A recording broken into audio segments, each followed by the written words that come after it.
Welcome, Web of Wires. The Wii was a game console designed around family fun. How do I know this? Did he have a Wii at all? Of course. Who didn't have a Wii? Probably the best era, because you could just chuck your controller at a friend's face and you can just shrug it off as, oops, forgot to put my strap on. Oh, okay. Thank you. Yeah. No. Everyone had a Wii. Except for me. I think I've been greeted with Mario Kart Wii more times than a simple hello. These things were everywhere because of their mass appeal towards families. Not only was it significantly cheaper than the competition, but it had the Wii Remote. It was a completely new way to play games. It was small, lasted 30 hours, and could use pretty much any other control layout through the bottom port. If your power ever runs out, make sure you've got 2 AA batteries handy. The Wii Remote was a game changer for the market, but it definitely needed to prove its place before being counted as one of the best controllers ever made. And what better way to introduce the masses than a minigame pack-in title? This should have been just that, a pack-in title. But it was so much more than that. Wii Sports was a glorified tutorial on how to use the Wiimote. Even clicking both A and B shows you how both buttons function together. Getting into games is simple using either the D-pad or the pointer functionality to select each game. Then once you're in, it's just like you're actually playing the sport. Even little things like a skill level for each user-created Mii and fun training activities give the experience so much more than just a minigame collection. It was the party game that you would boot up with friends when they came over. Hey, I still play this game when people come over. The one thing it really shined in was how accurate the motion controls were. The controller itself didn't have any crazy technology packed into it. It was pretty simple, consisting of a 3-axis accelerometer to detect motion. A lot of the ads used at the time over-exaggerated what the Wiimote was actually capable of doing, which is when this little nugget was released to compensate for the lack of a gyroscope. It added a gyroscope. Super cool. It was able to read your motions a lot easier, giving a more precise input, just like the original advertisements showed. But as complicated as this technology may sound, for the most part, it was just up to the developers and how they used them, and in Wii Sports, it worked without any hassle. But this was only the beginning.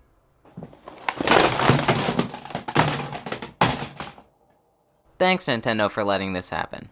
Bad video games, something everyone has to deal with at some point in their lives. The success of Wii Sports inspired a lot of other developers to try their shot at family party games.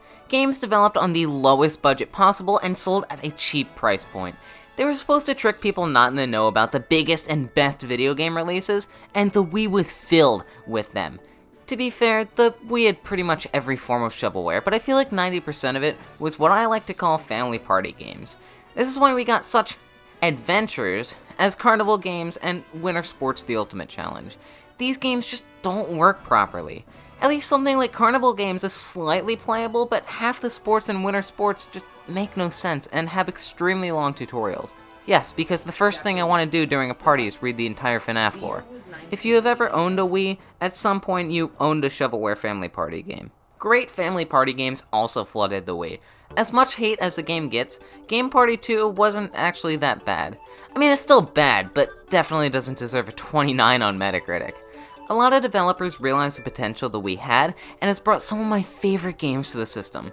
Guitar Hero and Rock Band, although died harder than any other franchise I've seen, took advantage of the Wiimote's port and was able to turn it into a wireless guitar or DJ board. It was a unique spin on the family gaming experience because everyone was able to play a different instrument.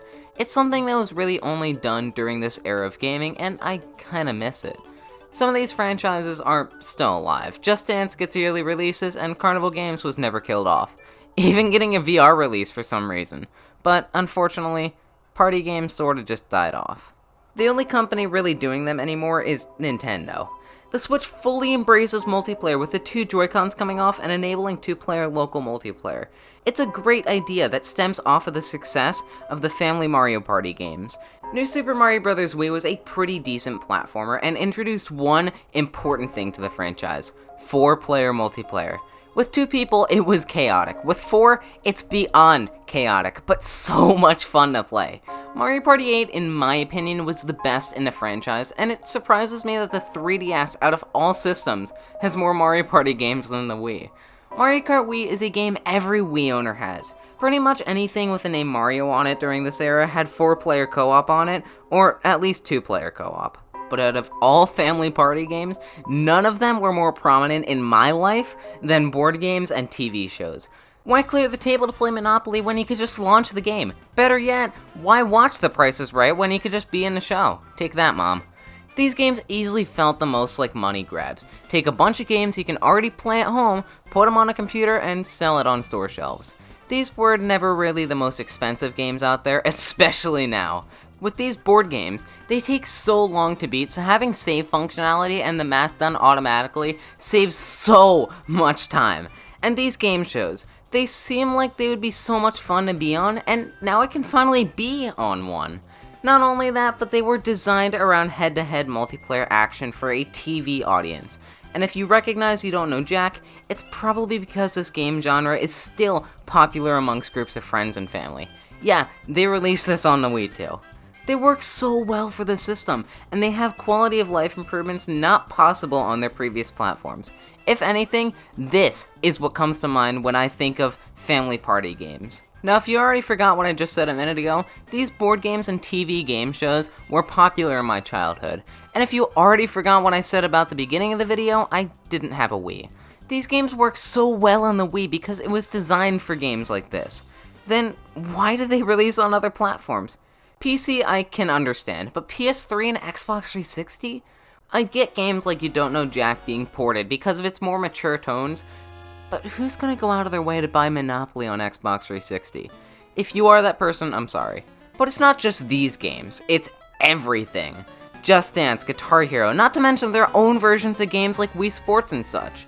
With the Kinect and PlayStation Move on their way, a lot of titles that would work on the Wii were just ported. Not everything though, because there wasn't as large of an audience, but it's just really weird seeing what I consider Wii games infesting other platforms too. I guess it wasn't as bad as I remembered. To be honest, any game to hit the market nowadays is a miracle. So even though people were tricked into buying steaming hot piles of garbage like this, it's the reason we have the party games we love today, like Jackbox and such. Although I feel the world would be a little better without Just Dance.